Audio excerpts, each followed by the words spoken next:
Dear viewers, এই ভিডিওতে আমি আপনাদের সাথে মাইক্রোসফট এক্সেলের ৩টা টিপস শেয়ার করব, যে টিপস আপনার দৈনন্দিন কাজে খুবই কাজে আসবে। চলুন টিপসগুলো দেখে নেই। তো আমাদের প্রথম টিপস হচ্ছে, ধরুন আপনি একটি ডাটা এন্ট্রি করছেন এবং এই টেবিলের নিচে গিয়ে আপনি চাচ্ছেন নতুন প্রোডাক্ট লিখতে।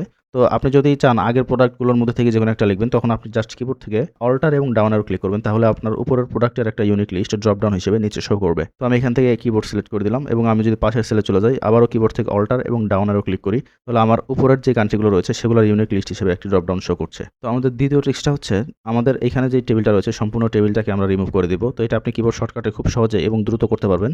তো আমাদের পুরো কন্টেন্টটাকে রিমুভ করার জন্য আমি জাস্ট কিবোর্ড থেকে কন্ট্রোল এবং এ ক্লিক করব।